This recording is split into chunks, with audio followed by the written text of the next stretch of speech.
Boa noite, Valéria Cruz, seja bem-vinda. Boa noite, Silvano Braga. Boa noite também, Mariângela, Valdete, Adriana Alvarenga, Selma e Dinho. Boa noite para vocês.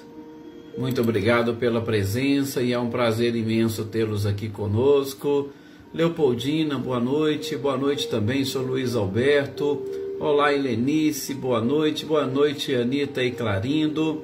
Ricardinho e Lúcia, boa noite também para vocês. Olá, Wagner. Olá, Andréia Dantas, boa noite. Boa noite, senhor Antônio Pazotto. Olá, Zezé Bueno, boa noite, seja bem-vinda. Todos nós somos estudantes, seu Luiz. Todos nós somos estudantes. Olá, Salete, Márcio e Gustavo. Boa noite, dona Luzia. Seja bem-vinda também. Oneida Alves, boa noite.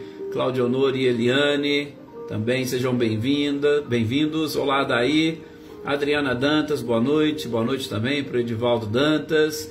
Michele e Gabriel, boa noite, sejam bem-vindos. Olá, Filomena. Ana Cristina, boa noite. Boa noite também, Cido. Olá, Vânia. Joana Bandeira, boa noite. Rosilene, Osmane e Diego. Olá também, Marinalva, seja bem-vinda. Elaine Oliveira, boa noite também para vocês.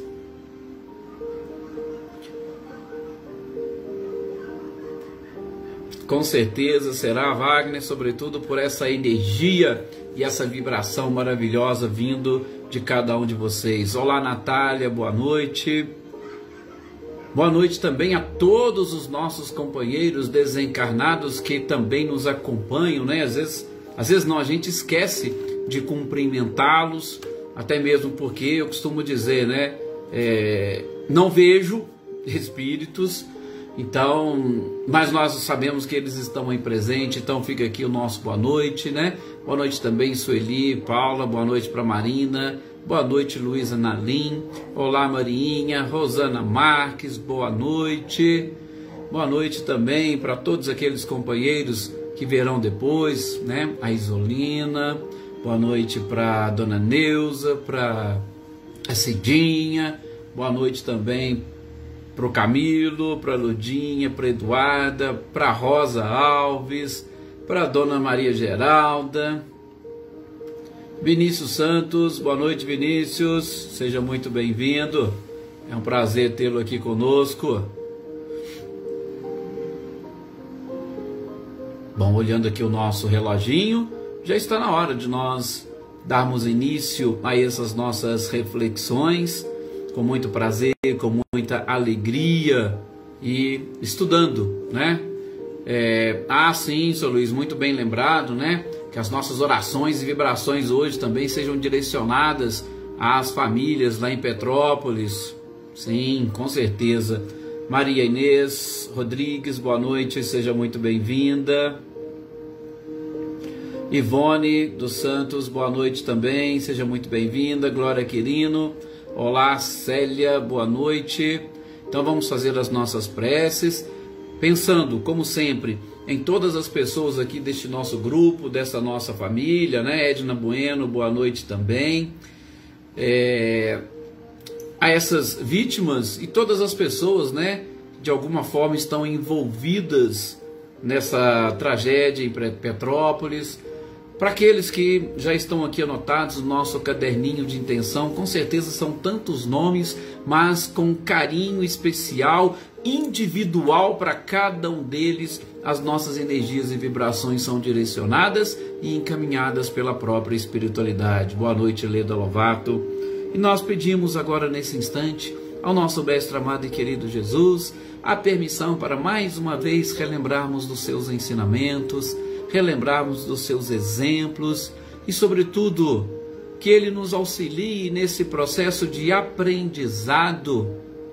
Ele é o caminho, a verdade, a vida, e ninguém vai ao Pai senão por Ele. Mas que nós tenhamos essa compreensão, que Ele nos ajude a entendermos as nossas reais necessidades espirituais. Somos espíritos imortais e que nós busquemos todos os alimentos necessários para mantermos nesta imortalidade uma vida muito mais tranquila, amena, cheia de amor, com a presença maciça do bem na nossa vida e, sobretudo, na vida de todos aqueles que fazem parte da nossa história, daqueles que nos ajudam a escrever a nossa história.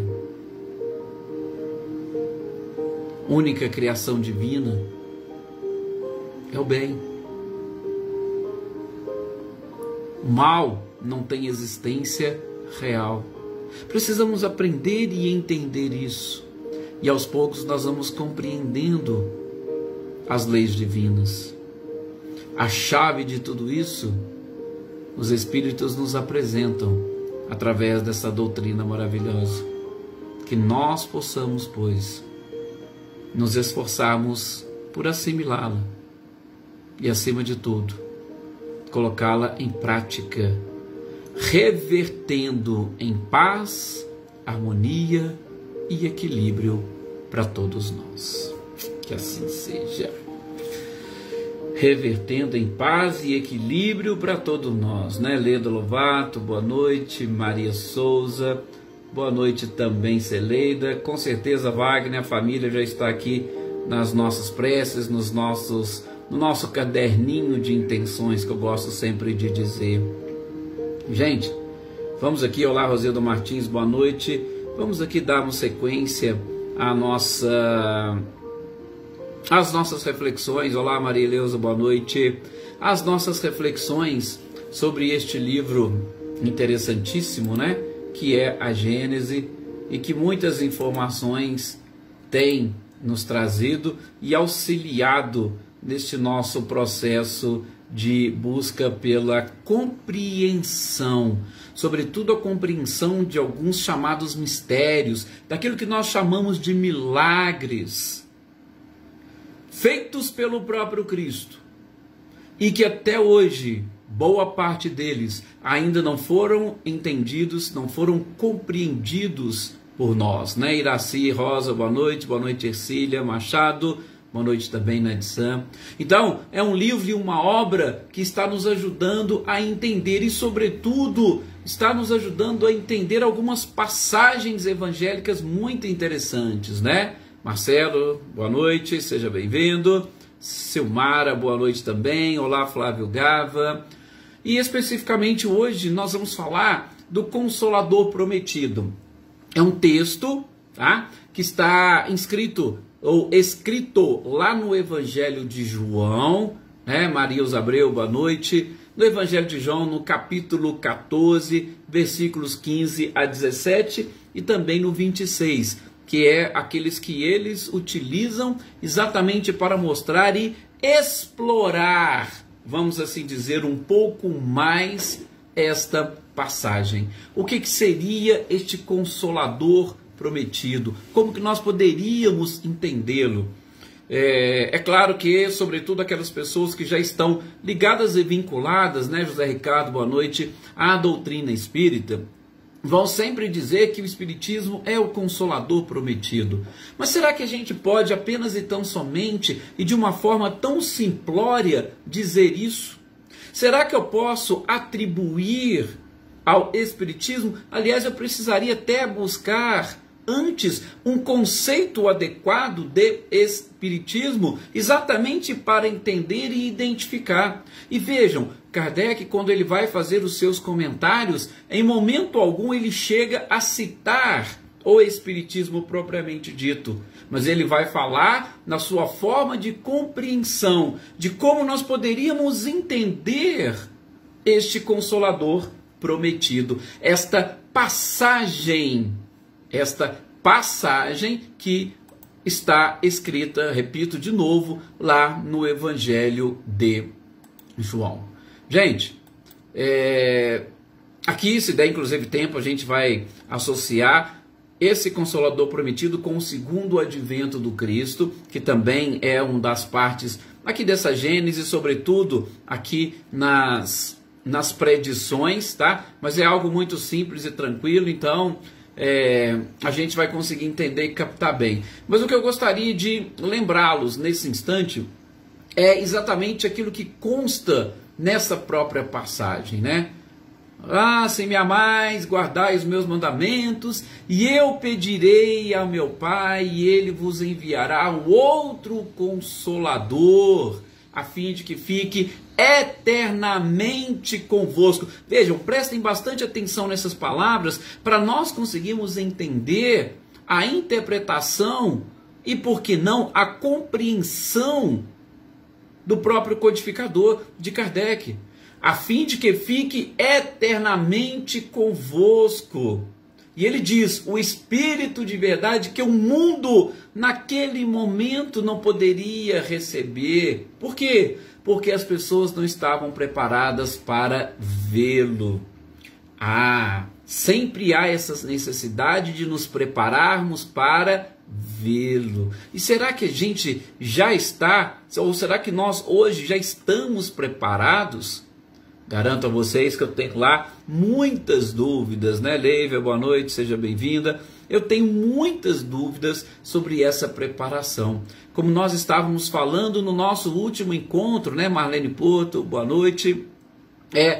Tem algumas questões, sobretudo que envolve o nosso nível de crescimento, de evolução, o nível de progresso atingido, que a gente vai desenvolvendo percepções diferentes, e nós ainda não conseguimos atingir este nível de percepção, vamos assim dizer, de um espírito puro, para conseguirmos inclusive ver a Deus. Bem-aventurados os puros de coração, porque verão a Deus. Maria Regina Quadro, boa noite, seja bem-vinda.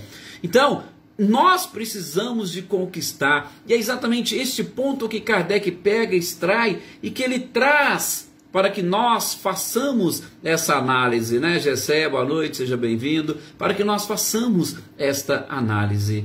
E o que o codificador nos apresenta, aí sim, agora podemos dizer a título de comentários. Vamos lá. Boa noite, Andréa Vieira, seja bem-vinda. Edilson Custódio, boa noite. É um prazer tê-lo aqui conosco. Espero que sempre esteja aqui.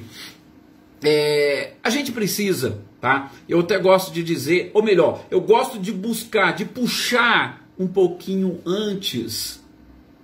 No mesmo capítulo 14, só aqui nos versículos iniciais, versículo 2 até o 6º, essa conversa. Mas antes até de chegar nela, eu vou relembrar vocês. O que é o Evangelho de João? O Evangelho de João é um evangelho escrito com base no Templo de Jerusalém, onde ele divide, né? A primeira parte, Jossanã, boa noite, é onde ficava o átrio, a parte externa do templo, onde todas as pessoas tinham acesso. É Jesus em contato com todas as pessoas. Na segunda parte, que era o santo, é exatamente o local onde só os sacerdotes tinham acesso. O Evangelho de João, na sua segunda parte, nós temos ali, do capítulo 12 até o capítulo 18, Jesus com seus apóstolos, com seus discípulos, com seus amigos. Olá, sou Milton, boa noite, seja muito bem-vindo. Boa noite também, Helena Coelho. Jesus com seus apóstolos, com seus discípulos, com seus amigos, com aquele grupo seleto daquelas pessoas que o acompanhavam e que em tese estariam mais bem preparadas para receber e perceber os seus ensinamentos. E enfim, a última parte do Evangelho de João, capítulo 18 em diante até o fim, representa a parte central do templo, onde apenas e tão somente o sumo sacerdote tinha contato, e ele era o responsável por fazer esta ligação direta com o Criador, com Deus. Ele era o responsável por toda essa parte, por todos os sacrifícios, exatamente essa ligação, esse religarem. E no Evangelho de João, nós vamos ver do capítulo 18 em diante, exatamente a crucificação do Cristo. Ele se imolando, se sacrificando a Deus. Ponto. Beleza, perfeito. E nessa parte inicial, que eu estou citando para vocês do capítulo 14, nós vamos ver Jesus conversando com os apóstolos, dizendo o seguinte: olha, eu preciso ir. Na casa do meu pai há muitas moradas, eu preciso ir e eu vou preparar um lugar para vocês, tá? E aí o seguinte, vocês vêm até mim. Aí o pessoal lá começou a coçar a cabeça, né? Tomé principalmente, mas peraí, Senhor, se nós não sabemos para onde vais, porque você falou que tem muitas moradas, se a gente não sabe para onde que vais, como é que a gente pode saber o caminho para poder te seguir? Olha que questão interessante. Veja como que Tomé foi realmente muito perspicaz. Peraí, eu não sei para onde o senhor está indo. Como é que eu posso falar? Como é que eu posso segui-lo? Né? Gisela Goulart, Marceleia, Guilherme, Luciano, sejam bem-vindos. Como é que eu posso segui-lo? Aí Jesus falou: até agora parece que vocês não perceberam tudo aquilo que eu fiz praticamente durante esses 3 anos. Tomé, eu sou o caminho, eu sou a verdade e a própria vida. Ninguém vai ao Pai senão por mim. Ninguém chega ao Pai senão através dos meus ensinamentos, através dos meus exemplos. É como se Jesus estivesse dizendo assim: Tomé e todos vocês, eu sou o irmão mais velho, eu já passei por muita coisa, eu já trilhei o caminho, eu já estou mais próximo do Pai, então basta vocês me seguir, basta vocês fazerem as mesmas coisas que eu. Aliás, né, em outra passagem, vocês são deuses, vocês poderão fazer tudo aquilo que eu faço e muito mais. Então, Jesus deixou toda esta gama de conhecimento e informações para nós. E aí, ali no capítulo 14, como nós dissemos, justamente nesses versículos, ele fala: olha, se vocês me amarem, eu vou pedir a Deus, tá? Que ele envie um consolador. E esse consolador, ele vai fazer o quê? Ele vai explicar para vocês muitas coisas. Ele vai trazer uma chave de interpretação para tudo aquilo que eu estou falando. Então ele vai relembrar aquilo que eu estou falando. E é lógico, vai apresentar também algo a mais para vocês. E o seguinte, ele estará eternamente com todos. Bom, estas são as passagens que eu queria inclusive relembrar para a gente fazer essa análise junto com Kardec, né? Lisete, França, boa noite, seja muito bem-vinda. E, gente, a questão era tão, podemos assim dizer, delicada, que na sequência do Evangelho de João, se vocês pegarem o capítulo 16, vocês vão ver mais uma vez, é como se João estivesse repetindo aquela mesma frase, repetindo aquele mesmo episódio, e aí os apóstolos ficam todos assim meio que perdidos, eles não conseguem entender aquilo que Jesus dizia. No capítulo 16 fica mais claro ainda, né?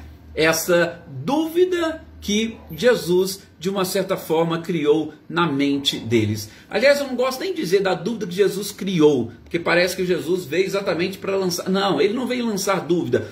É que, como ele disse, nós naquela época ainda não estávamos preparados para enxergar. Esse era o problema. Os apóstolos, com 3 anos caminhando com Cristo, não estavam preparados para enxergar. Eles ainda não tinham olhos de ver e nem ouvidos de ouvir. Agora vocês imaginem, se eles que caminhavam com Cristo não tinham essa condição, né, Nayara, boa noite, seja bem-vindo, boa noite também, Heitor. Se os apóstolos que caminhavam com Cristo não tinham essa condição, vocês imaginem aqueles que vieram depois deles.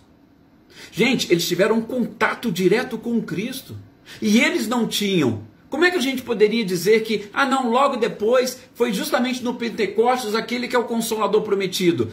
Seria realmente muito prematuro. E eles não estavam preparados, se nem os apóstolos estavam. Quanto tempo depois eles ainda tiveram dificuldades para entender, para assimilar e depois para começar a esparramar os ensinamentos do Cristo? Aliás, né, a gente pode perceber nas predições de Jesus que até um desvirtuamento dos seus ensinamentos ocorreu, aconteceu. E já aconteceu no próprio colégio apostólico. Houve dúvidas. Sim, por quê? Porque a compreensão não era de uma forma clara, não era perfeita. Por isso que ele disse, olha, vai ter que vir um consolador, vai ter que vir vai ter que vir toda uma doutrina para poder chegar e explicar para vocês. Só que, para isso, vocês precisarão de avançar, vocês precisarão evoluir, vocês precisarão aprender muitas coisas. E a ciência, gente, é exatamente este caminho necessário para chegarmos a uma parcela, podemos assim dizer, da compreensão de tudo aquilo que o próprio Cristo nos ensinou, né? Rosângela Prado, seja bem-vinda. O desenvolvimento da ciência durante todo este período da nossa história, por mais que nós tenhamos, ou a gente sabe, né, de um grande período escuro da humanidade, nesse período de 300 anos até mais ou menos 1500 anos, né? Foi um período difícil para a nossa história, mas nesse período a nossa ciência também foi encontrando meios, caminhos para se desenvolver. E com o desenvolvimento da ciência, vai caindo por terra tudo aquilo que não pertence a esta verdade. Tudo aquilo que até então era chamado e conhecido de mistério. A ciência serve exatamente para desvendar estes mistérios e basear e fundamentar a nossa fé em questões lógicas. A ciência precisava se desenvolver para que a criatura tivesse essa noção exata e clara. Vejam como que Jesus poderia falar de outras moradas ou de moradas em outros planetas naquela época. Apenas e tão somente depois de um certo tempo que nós realmente descobrimos e nos convencemos de que a Terra não era o centro do universo e de que a Terra era redonda, nós passamos a divisar uma série de outros mundos que estão aí esparramados pela nossa galáxia, por muitas ou milhares de galáxias que existem. Então a gente começou a ter uma noção e uma consciência da grandiosidade de tudo isso. E é claro que a grandiosidade da obra nos mostra também a grandiosidade do próprio Criador, não é, Gustavo Duarte? Boa noite, seja bem-vindo. Então, o que nós precisaríamos passar? Exatamente por todo esse processo evolutivo para facilitar para nós esse entendimento e essa compreensão. E isso não poderia ser naquela hora, naquele momento. Repito, os apóstolos ainda não estavam preparados e nem as pessoas que vieram logo após eles. O desenvolvimento da ciência tinha de alguma forma que contribuir exatamente para isso. Mas vamos focar a questão do Consolador. Gente, Kardec vai chamar a nossa atenção. Jesus, em momento algum, disse: eu sou o Consolador que virá. Não, Jesus não se referiu especificamente a ele. Não.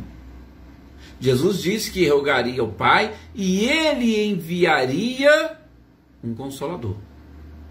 Ele enviaria alguma coisa que poderia fazer e resolver esses nossos problemas de compreensão, mas que também ficasse conosco eternamente. Ou seja, Jesus não estava e não podia estar personificando isso numa pessoa, porque como que uma pessoa pode estar com todos eternamente? É impossível. Nós somos indivisíveis.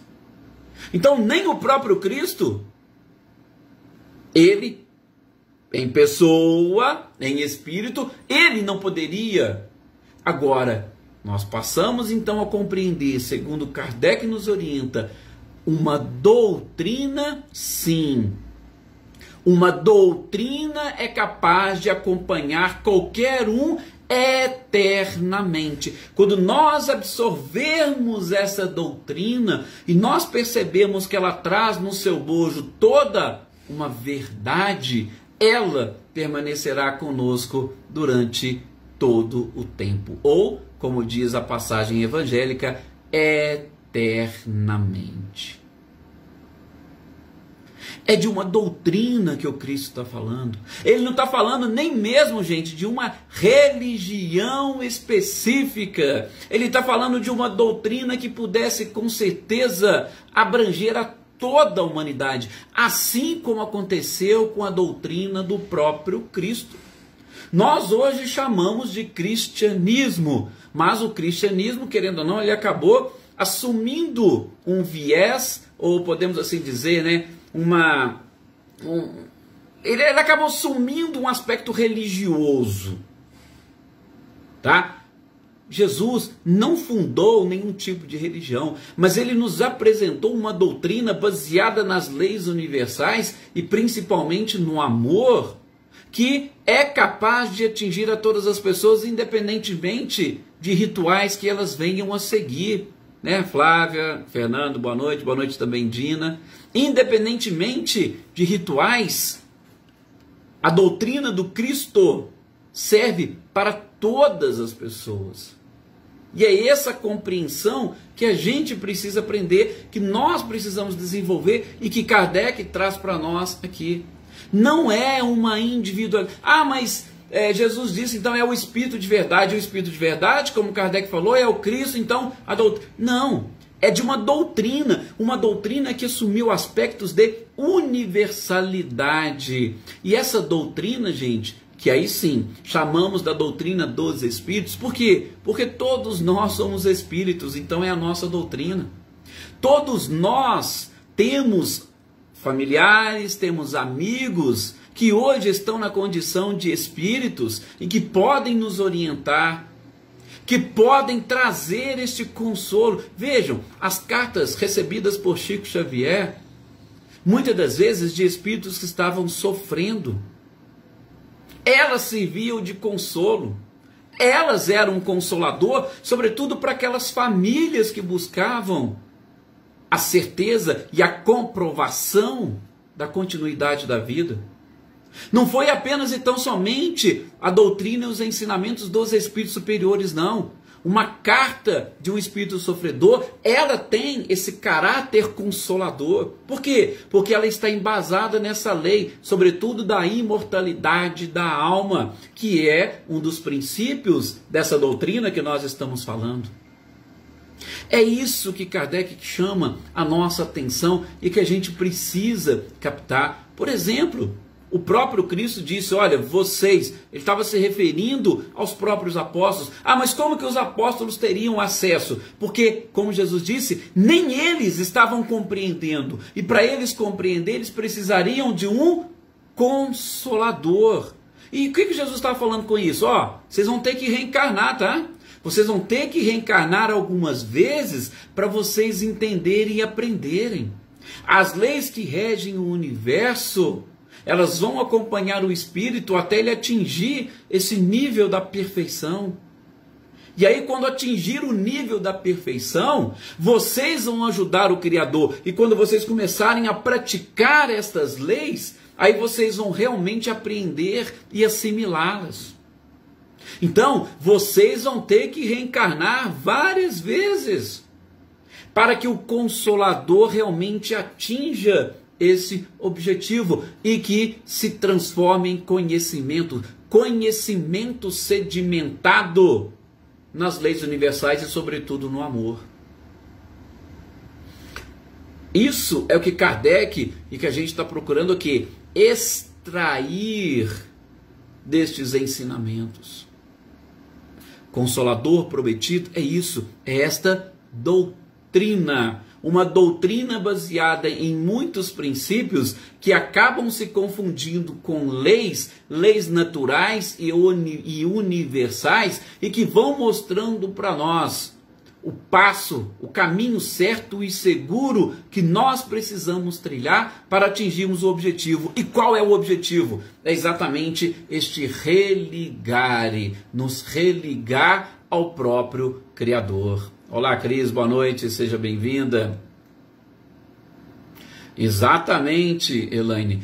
Essa evolução, como diz o próprio Cristo, lá nas bem-aventuranças, né? Bem-aventurados os puros de coração, porque eles verão a Deus. Ou seja, nós conseguiremos com a evolução perceber este Deus, como a gente sempre diz, nas mínimas coisas. Porque tudo foi criado por Ele.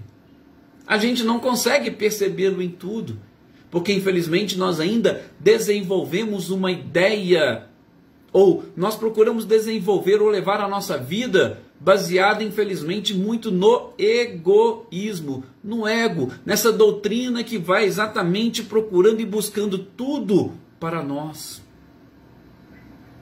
Então, a gente precisa ampliar esta nossa capacidade de ver e de enxergar as coisas para nós conseguirmos ver Deus e principalmente para vermos Deus, repito, nas mínimas coisas. Como diz Jesus numa outra passagem, do que adianta, né? Aliás, ele ainda fala antes, olha, aquele que quiser vir nas minhas pegadas, renuncie a si mesmo, tome a sua cruz e siga-me. E aí ele complementa, de que adianta o homem ganhar o mundo e perder a sua alma? Vejam, ele está afirmando para nós, e esse é um dos papéis do Consolador, é mostrar que nós somos espíritos imortais, e que não somos corpos. Esses corpos, eles têm uma limitação. A nossa vida física é limitada, ela é determinada. Algumas vezes determinada, aliás, sempre determinada na nossa própria programação. Então, do que adianta? Eu posso ganhar o mundo aqui, se eu perder a minha alma, depois que terminar a minha passagem aqui, a minha alma perdida, vai ser realmente complicado. Aí eu vou perceber, ou eu vou ter que retomar os passos e seguir o próprio Cristo. Caminho, verdade e vida. A vida está ali nele. A verdade está também com ele, porque ele já trilhou e ele tem experiência para isso. E o caminho é exatamente esse, do amor, na prática do bem, da caridade, porque o mal não tem existência real, por mais que a gente queira, né? O mal não tem. Mas é questão de justiça. Não é justiça não, a gente busca muitas das vezes vingança, não é justiça. Por isso que a gente tem que aprender a desenvolver esses valores. Os ensinamentos morais do Cristo que estão no Evangelho, gente, eles são, vamos assim dizer, além de irretocáveis, eles são de fácil interpretação. Mas tem muitas outras coisas que realmente, não é que Jesus tenha deixado, mas o véu que tapava a nossa visão e que somente depois com a ciência foi se descortinando, não nos deixava entender e perceber. Por isso que às vezes muitos ficam assim maravilhados com determinadas interpretações dos ensinamentos do Cristo hoje. Por quê? Porque antes nós não tínhamos olhos de ver. Nós tínhamos tudo, qualquer coisa, mas olhos de ver nós não tínhamos.